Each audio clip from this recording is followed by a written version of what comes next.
Assalamualaikum teman-teman sekalian. Perkenalkan, nama saya Rafli. Saya mahasiswa dari Politeknik Negeri Indramayu. Sekarang saya di semester 4 di Prodi Teknik Informatika. Jadi teman-teman, pada video kali ini saya akan menjelaskan terkait dari materi yang ada di dalam PLSQL, yaitu trigger dalam PLSQL. Yaitu nanti saya akan menjelaskan terkait konsep, fungsi, implementasi dalam database-nya juga teman-teman. Nantinya juga akan ada praktikum dari pemrogramannya tersendiri.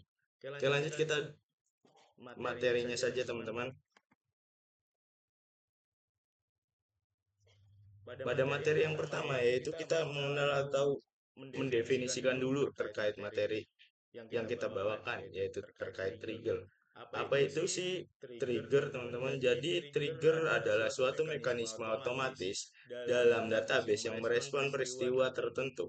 Peristiwa itu berupa insert, update, ataupun delete, seperti sensor otomatis pada lampu yang menyalakan saat mendeteksi gerakan. Contohnya seperti itu, teman-teman. Jadi trigger itu ada suatu yang dilakukan ketika ada hal yang terjadi, teman-teman. Jadi ada yang pertama itu tahapannya ada event, ada trigger, ada automatic response, dan akan terjadi sesuatu pada database-nya, teman-teman. Jadi lanjut kita ke slide berikutnya, yaitu ada komponen utama di dalam trigger. Jadi komponen utama di dalam trigger yaitu ada tiga yang saling terkait untuk menjalankan suatu otomatisasi di dalam database. Yang pertama yaitu ada peristiwa, yaitu kedua ada syarat, dan ketiga ada tindakan. Peristiwa atau event database seperti insert, update, ataupun delete yang memicu trigger tersebut. Lalu ketika event terjadi, selanjutnya ada tahap yang namanya condition ataupun syarat tertentu yang harus dipenuhi agar aksi trigger dieksekusi. Lalu action serangkaian perintah SQL atau PLSQL yang dijalankan saat trigger aktif. Oke, lanjut ke slide berikutnya, yaitu ada alur eksekusi di dalam trigger. Yang pertama yaitu ada operasi pengguna. Pengguna melakukan perintah DML seperti insert, update, delete, ataupun bisa juga perintah dari DDL. Yang kedua ada deteksi event, yaitu database mendeteksi aktivitas DML yang sesuai dengan event yang didefinisikan untuk trigger. Yang ketiga yaitu baru ada trigger aktif. Trigger diaktifkan secara otomatis sebelum atau sesudah operasi DML sesuai dengan definisinya. Dan yang keempat yaitu ada tahapan evaluasi kondisi. Jika ada kondisi opsional atau when clause, database mengevaluasinya untuk menentukan apakah aksi akan dijalankan. Dan yang kelima yaitu ada eksekusi aksi. Blok kode SQL atau PLSQL dalam trigger dijalankan secara otomatis. Lalu hasil akan tersimpan, perubahan yang dihasilkan dari aksi trigger ditetapkan dan disimpan dalam database. Oke, lanjut yang selanjutnya ada klasifikasi di dalam trigger tersendiri, teman-teman. Jadi trigger dikategorikan berdasarkan waktu eksekusi dan tingkat granulitas operasi DML yang dia tangani. Berdasarkan waktu eksekusi yaitu ada before trigger atau dijalankan sebelum operasi DML, biasanya ada insert, update, delete atau yang dilakukan. Ada after trigger dijalankan sesudah operasi DML, ada insert, update, delete. Lalu yang selanjutnya ada trigger berdasarkan level.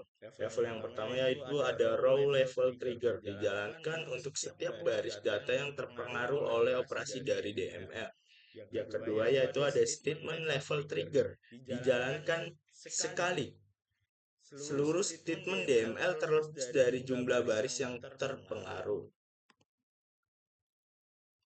Oke, selanjutnya ada manfaat dari trigger tersendiri, teman-teman. Jadi di dalam trigger bermanfaat sebagai otomasi dari proses, menjalankan tugas-tugas database secara otomatis tanpa memerlukan intervensi manual. Dan yang kedua yaitu ada sebagai audit dan pencatatan. Mencatat secara otomatis setiap perubahan penting dalam data untuk keperluan audit, pelacakan, dan kepatuhan dalam regulasi. Dan manfaat yang ketiga yaitu ada validasi data. memastikan setiap data yang dimasukkan atau diubah sesuai dengan aturan bisnis yang telah ditetapkan, mencegah entry yang tidak valid. Jadi, validasi tersendiri teman-teman untuk memastikan suatu data itu diubah atau dimasukkan itu secara kita mau, teman-teman. Oke, lanjut ke manfaat yang keempat, yaitu menjaga dari integritas data. Memastikan konsistensi dari kode yang kita buat, akurasi, dan keamanan data di seluruh database melalui penegakan aturan secara otomatis. Oke, kita ke slide berikutnya, yaitu di sini ada studi kasus yang praktis, teman-teman. Jadi saya di sini akan menunjukkan sedikit studi kasus dari trigger di penerapan di kehidupan sehari-hari untuk blok programnya, teman-teman. Jadi studi kasus yang pertama yaitu saya mengambil yaitu update stok barang secara otomatis. Setiap kali terjadi transaksi penjualan, trigger secara otomatis mengurangi jumlah stok barang yang terjual dari inventaris. Yang kedua, ada pencatatan aktivitas atau audit log. Setiap perubahan penting pada data pelanggan akan dicatat secara otomatis dalam tabel log audit untuk keperluan pelacakan. Jadi pada studi kasus yang pertama yaitu update stok barang, di sini ada transaksi penjualan, teman-teman. Sebagai pengguna menyelesaikan pembeliannya, lalu trigger akan aktif, terdeteksi insert penjualan. Jadi data dari penjualan itu masuk ke dalam database, jadi triggernya akan aktif ketika ada perintah insert dari pengguna tersebut. Lalu di sini stok barang akan berkurang, seperti itu, otomasi dari stok barang otomatis. Jadi untuk studi kasus kedua yaitu pencatatan aktivitas tersendiri, yaitu ada perubahan data dari pelanggan. Jika data pelanggan misal alamat akan diperbarui, trigger akan aktif, teman-teman. Jadi triggernya aktifnya di sini terdeteksi setelah perintah DML yaitu update data pelanggan. Lalu ada pencatatan log audit yang terjadi. Seperti itu dari studi kasus yang saya buat untuk mencontohkan dari materi trigger kali ini. Oke, di sini ada sedikit dari pro kontra dari penggunaan trigger atau kelebihan dan kekurangan dari penggunaan trigger tersendiri, yaitu di sini kelebihannya otomasi proses bisnis, yaitu menjalankan tugas rutin tanpa campur tangan manual dari pengguna. Lalu kekurangannya di sini ada sulit dilacak dan didebug. Perilaku tersembunyi dapat menyebabkan masalah tak terduga karena trigger itu bersifat otomatis, teman-teman. Jadi ketika ada perintah suatu DML atau PDL, maka ada action yang terjadi itu bisa tidak ketahuan, teman-teman, jika kita program itu akan dijalankan tersendiri. Lalu kelebihan yang kedua yaitu ada konsistensi data terjamin, menegakkan aturan bisnis secara konsisten. Dan ya kekurangannya yaitu dapat mempengaruhi performa database, eksekusi yang tidak efisien, memperlambat operasi DML. Lalu kelebihannya lagi yaitu mengurangi beban aplikasi. Logika bisnis berada di database bukan aplikasi dari klien. Lalu kekurangannya di sini yaitu ada kompleksitas kode yang meningkat, menambah lapisan abstraksi yang perlu dipahami. Dan yang keempat di sini ada keamanan data yang meningkat, mencegah modifikasi data yang tidak sah atau pencatatan aktivitas. Lalu di sini ada dokumentasi yang sering kurang, dapat menjadi black box tanpa dokumentasi yang memadai. Jadi penggunaan trigger di sini juga, teman-teman, ada pro kontranya, ada kelebihan dan kekurangannya. Bagaimana cara kita penggunaannya aja di dalam query database PLSQL kita. Oke, lanjut lagi, teman-teman, yaitu kegunaan trigger dalam kehidupan sehari-hari. Teman-teman, saya akan mencontohkan penggunaan dari trigger di dalam kehidupan sehari-hari. Contohnya di sini ada sensor lampu otomatis. Ketika bayangan atau sensor lampu di lorong kamar mandi umum biasanya mendeteksi suatu gerakan, lalu lampu akan nyala. Dan contoh yang kedua yaitu ada notifikasi transaksi bank. saat melakukan transaksi perbankan, ada eventnya yaitu uang ditransfer, actionnya yaitu notifikasi SMS terkirim, lalu actionnya yaitu transaksi akan tercatat. Itu contoh-contoh dalam kehidupan sehari-hari dari penggunaan trigger itu tersendiri. Jadi ringkasan pada materi trigger yang kali ini saya bawakan yaitu ada trigger, ada suatu mekanisme otomatis yang merespons secara otomatis terhadap peristiwa dari DML ataupun DDL. Ada juga komponen inti dari trigger itu yaitu ada tiga, yaitu event, coordination, dan action. Lalu yang ketiga yaitu ada klasifikasi dalam kategorikan berdasarkan waktu. Ada before atau after dan tingkat granularitas raw ataupun statement level. Dan yang keempat yaitu ada manfaat utama yaitu meningkatkan otomasi, validasi data, audit, dan integrasi data secara keseluruhan. Dan yang terakhir di sini ada penggunaan bijak. Perhatikan potensi dampak dan performa dan kompleksitas dari sistem yang akan kita buat. Kayak kita. Nah, itu saja materi yang akan saya sampaikan dari materi trigger dalam PLSQL kali ini, teman-teman.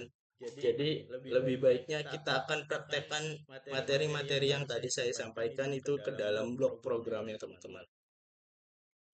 Lanjut, kita ke live code-nya.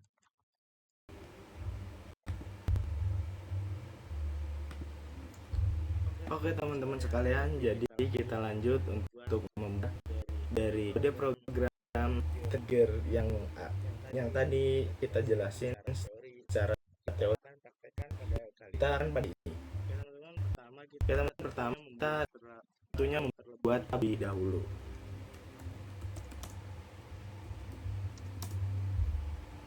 Saya menggunakan studi kasus yaitu ujian, teman-teman. Saya membuat tabel ujian di sini.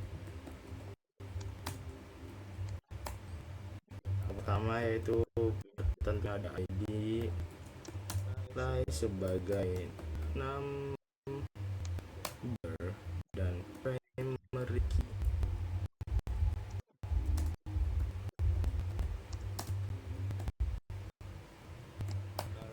Lalu tentunya ada name sebagai varchar dan kita kasih panjang nilainya di sini 8 aja cukup, teman-teman. Lalu ada setelah name ada kode mata kuliah. Tipe datanya itu variabel karakter. Di sini kita masukin panjang nilainya 5 aja cukup. Lalu kita ada tentunya semester yang bertipe data 6. Panjang nilainya kita cukup kasih 2 aja, teman-teman. Oke, lalu ada nilai tugas ya, teman-teman ya. Tugas tipe datanya tentu saja number, panjang nilainya 3 cukup, teman-teman. Dan terakhir di sini ada nilai tipe datanya itu number dan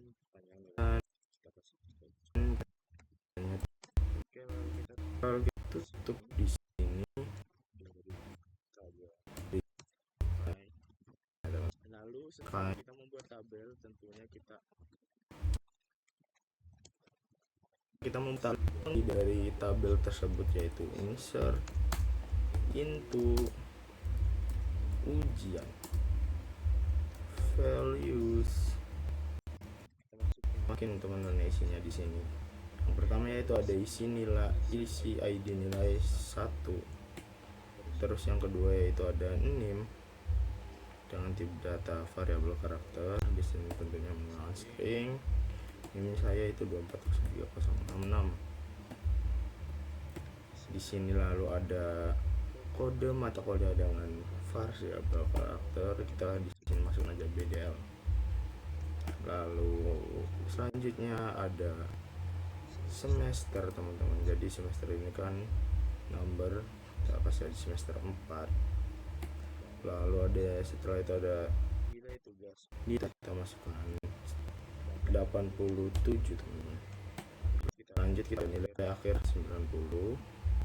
Lalu udah selesai teman-teman, kita masukin, kita jalankan terlebih dahulu dari tabel yang udah kita buat dan isinya. Kontrol enter teman-teman. Oke, jadi di sini tabel sudah berhasil terbuat ya teman-teman.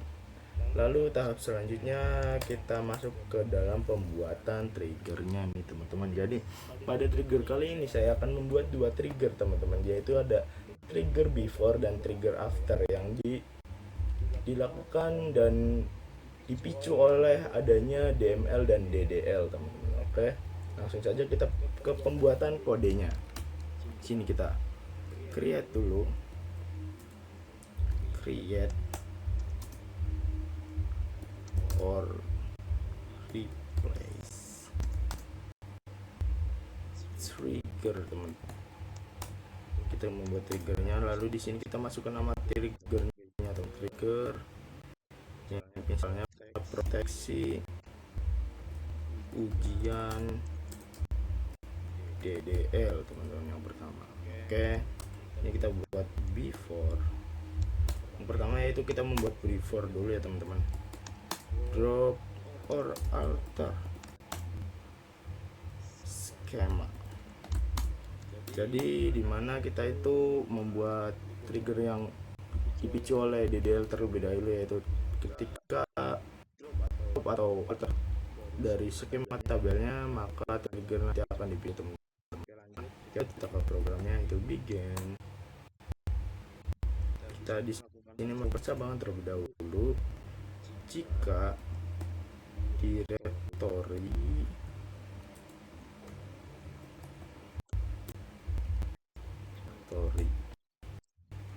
object name sama dengan ujian, lalu then rise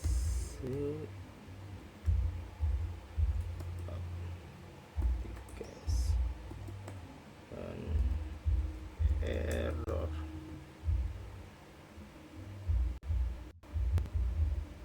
Itu di sini kita ketik dulu ya teman-teman, misalkan minus 2500, koma tabel tidak bisa dihapus atau diubah strukturnya. Kita di sini tutup terlebih dahulu teman-teman. Lalu kita di sini end if terlebih dahulu, lupa ditutup teman-teman. Jadi udah selesai, kita end programnya, lalu akan ditutup.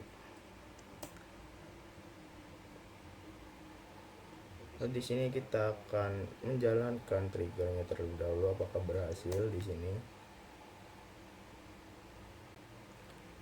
Sini ada sedikit error teman-teman, nampaknya di if directory object name, nampaknya di sini ada sedikit error before drop out schema.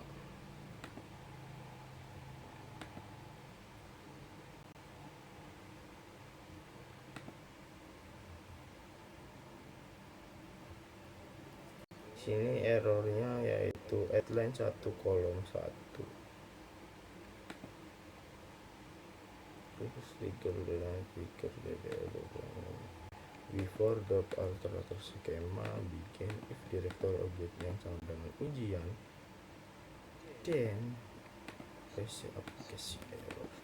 Oke teman-teman sekalian, jadi kita menemukan dari errornya, yaitu errornya ternyata tadi saya menuliskan di sini ada sedikit typo dan di sini juga tadi ya teman-temannya, mohon dimaafkan. Jadi di sini kita udah menjalan dari triggernya, Lalu di sini sudah tercompile dari trigger yang udah kita buat. Lalu kita akan coba tes di sini teman-teman.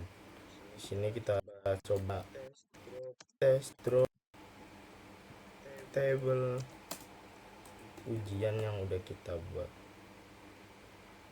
Oke teman-teman, kita akan jalankan dari perintah drop table kali ini teman-teman.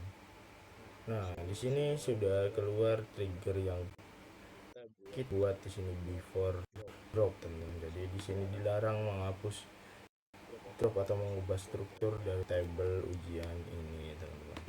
Oke, kita lanjut membuat trigger yang kedua ya teman-teman ya. Jadi kita create terlebih dahulu, kita lihat aja di sini teman-teman.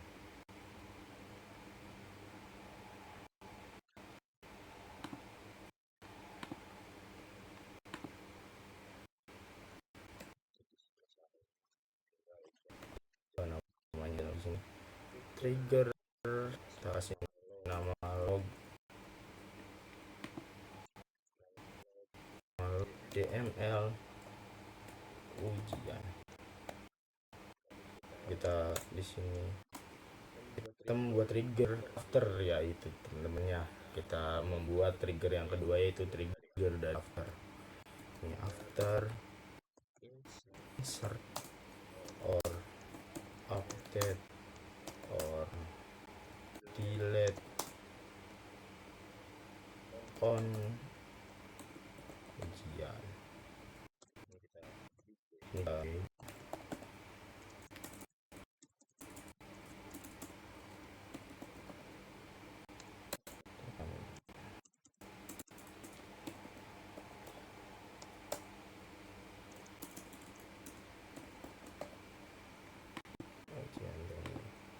silakan bikin,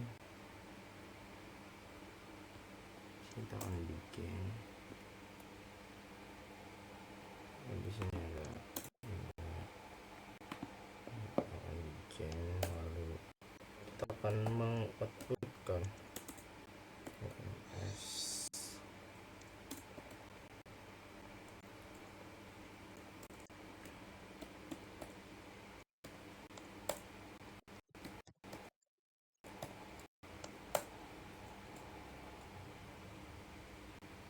kita di sini akan mengoutputkan sesuatu menggunakan string DML event aktivitas group event DML telah tutup teman-teman. Lalu kita sini selesai, kita end programnya. Kita akan tes di sini teman-teman dengan perintah dari insert ya teman-teman ya. Sini kita akan copy saja perintah insertnya dari atas.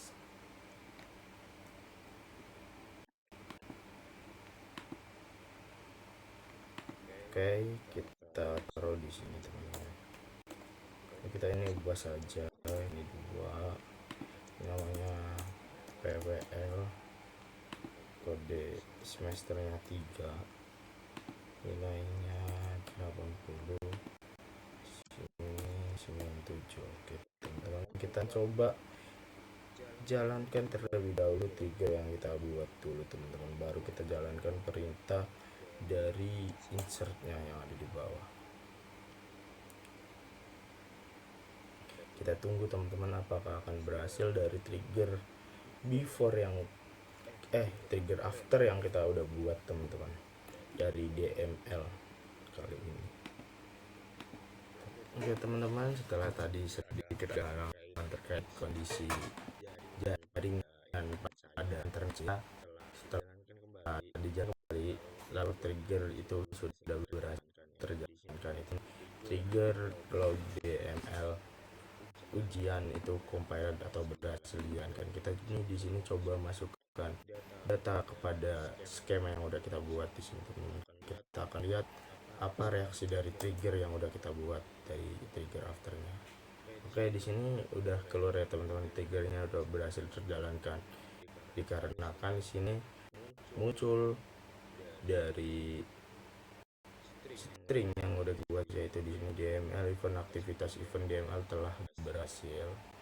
Oke teman-teman, sekian video dari pembelajaran trigger yang sudah saya sampaikan. Kurang-kurangnya mohon maaf. Wassalamualaikum warahmatullahi wabarakatuh.